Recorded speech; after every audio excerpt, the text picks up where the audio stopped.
السلام عليكم ورحمة الله وبركاته. اللهم صل وسلم وبارك على سيدنا محمد. استغفر الله العظيم الذي لا إله إلا هو الحي القيوم وأتوب إليه.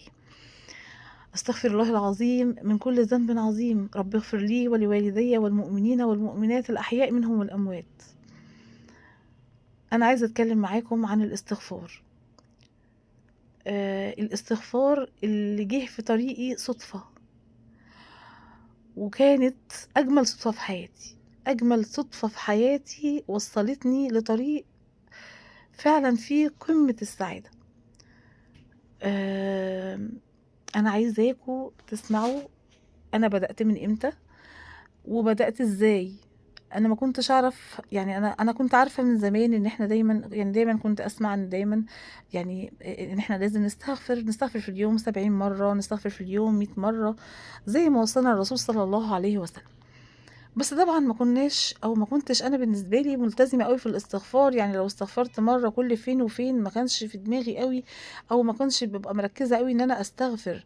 يعني باصلّي الفروض، وبرضه كنت ملخبطة في الفروض، و ما كنتش راضية عن نفسي أبدًا، أبدًا بعلاقتي بربنا. أنا يعني كنت عايزة وكنت باتمنى وكنت بادعي ربنا إن أنا أكون ملتزمة أكتر، وإن أنا يعني أكون صح أكتر، لإني ما كنتش راضية عن نفسي إن أنا أكون ملخبطة، أو إن تُقع منّي فروض، أو إن الدنيا تبقى كده، يعني أنا مش راضية عنها بالطريقة دي. فسبحان الله، ولإن أنا مرّيت بظرف كان صعب عليَّ جدًا، جدًا، وهو إن أختي حبيبتي كانت تعبانة جدًا، وكنت فعلًا يعني محتاجة جدًا إن أنا أدعي لها في كل لحظة. بدأت إن أنا بالصدفة من شهر 8 2025، ده كان البداية، بداية الاستغفار. لمّا قابلتني فيديوهات صُدفة عن الاستغفار، وسمعت ناس كتيرة جدًا بيتكلموا عن الاستغفار وأهمية الاستغفار، وقد إيه الاستغفار بيفرق في حياة الإنسان جدًا، جدًا، جدًا. وأنا طبعًا كنت متحمسة أوي، كنت متحمسة جدًا. الحمد لله، يعني إن أنا السبحة الإلكترونية بدأت إن أنا سبحان الله أصلًا بدأت تيجي لي هدايا. أنا بدأت تيجي لي هدايا، يعني زي ما قُلت لكم كده إن بدأت تيجي لي السبحة هدايا من زمايل ليّا، من ناس صحابي بدأوا يشجعوني إن هُم بدأنا مثلًا اقري الورد دوّة حلو أوي في الدعاء، اقري. أنا بدأت أقول لصحابي برضه نفس القصة، الاستغفار ده جميل أوي، أنا باسمع عنه، ده أنا عايزة أجيب سبحة وأبدأ أستغفر عليها وكده.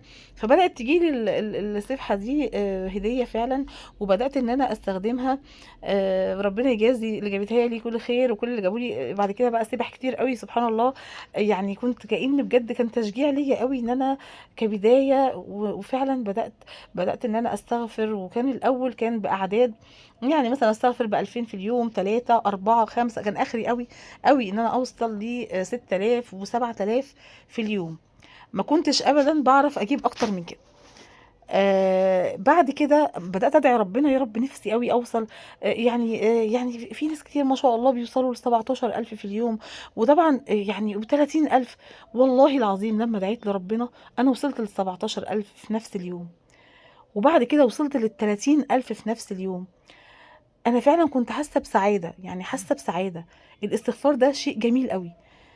أولًا لمّا بدأت أستغفر، وكانت يعني طبعًا داخليًا بيبقى عندنا حاجات كتيرة أوي يعني من جوّه كده بتهاجمنا إن إحنا أصلًا ما نكمّلش استغفار.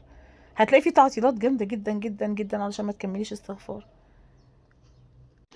طبعًا هتبدأ هجمات الشياطين عليكِ بشكل كبير جدًا علشان خاطر ما تكمّليش استغفار.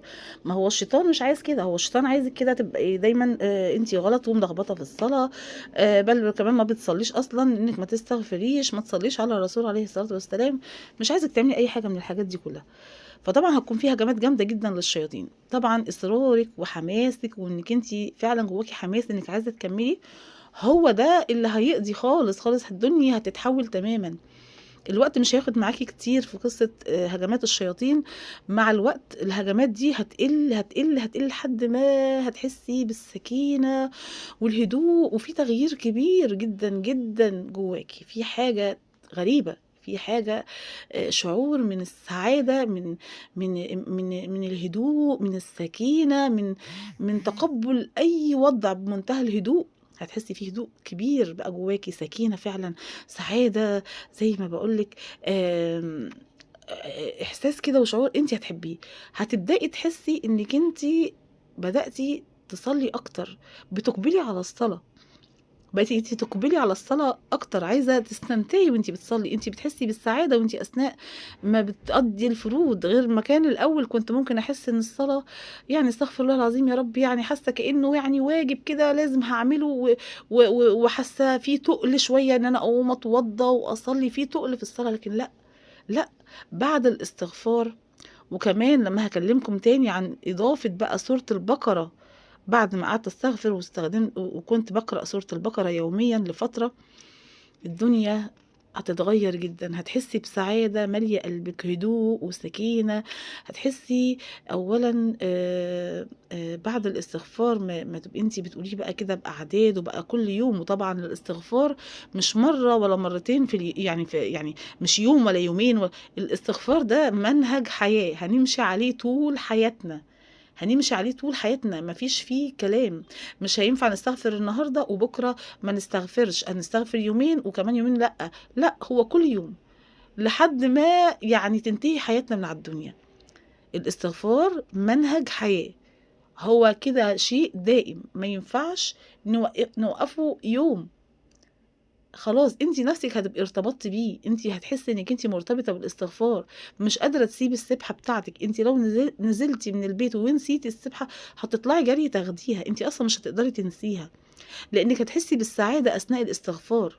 فخلاص بقى شيء دايم معاكي.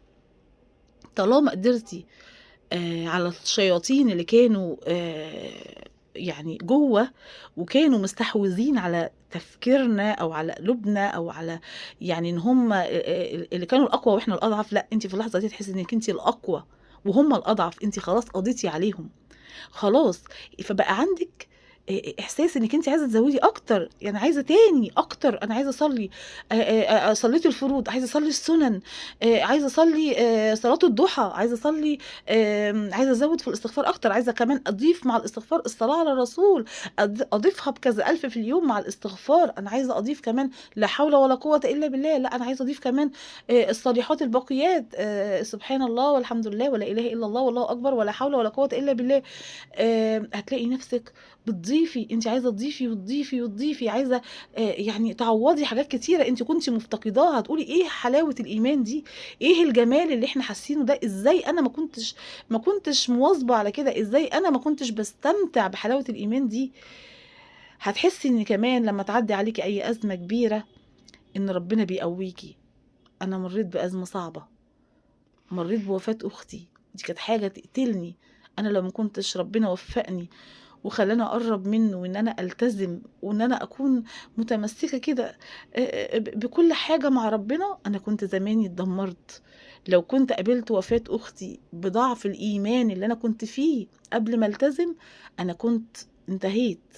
انا كنت ممكن ادخل في مرض نفسي، او ممكن ادخل، لان دي كانت اختي الصغيره وكانت يعني احب الناس لقلبي وانا مربياها وهي حبيبتي وكل حاجه ليا. صحيح في حاجات كتيرة اتغيرت جوايا بعد ما هي توفت والدنيا اتغيرت في نظري، ولكن عشان متمسكة بفضل الله، متمسكة بالله ومتمسكة بالصلاة وبالقرآن ومتمسكة بالأذكار من فضل ربنا. ومش شطارة مني أبدا، مش شطارة مني أبدا، ولكن هو فضل ربنا عليا ونعمة ربنا الكبيرة عليا.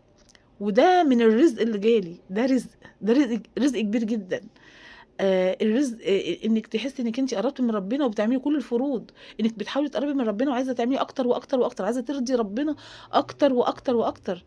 دي قمه السعاده، دي قمه السعاده. انا بالنسبه لي يعني انا مش عايزه حاجه تاني، بس ربنا برضو اداني حاجات كتير، اداني حب الناس، اداني الحمد لله، اداني كمان هتحسي ان كل حاجه حواليكي بتتسخر. يعني لو في مشكله هتلاقيها بتعدي كده من بعديكي كده، مش هتيجي ناحيتك اصلا. هتلاقي المشاكل بتعدي كده مرور الكرام، المشاكل بتعدي وبتتصلح وبتتعدل.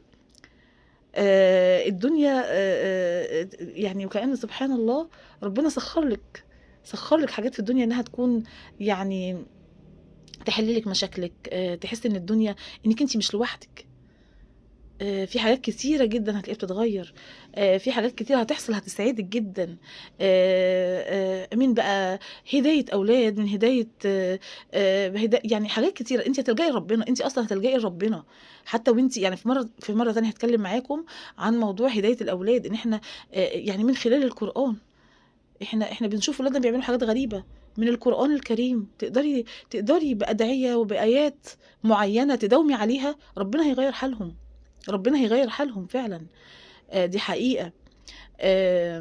يعني أنا نِفْسي الكل يسمعني، أنا نِفْسي أكون سبب في هداية حتى ولو واحد، في هداية حتى ولو واحد يحس باللي أنا حسّيته. آمم، أنا مش هاقول إن أنا نزل عليَّ ثروة من السما، مع إن هو دوّة طبعًا الاستغفار يعني هو بيحصل من خلال الاستغفار رزق كبير جدًا من ربنا، ربنا هيدّينا الرزق الكبير جدًا والواسع، وربنا اللي قال كده، وقُلتُ استغفروا ربكم إنه كان غفارا، يرسل السماء عليكم مدرارا، ويمددكم بأموال وبنين، ويجعل لكم جنات ويجعل لكم أنهارا. الاستغفار هيخلّي يعني الحياة بجد هتتغيّر. ابدأوا توكّلوا على الله وابدأوا.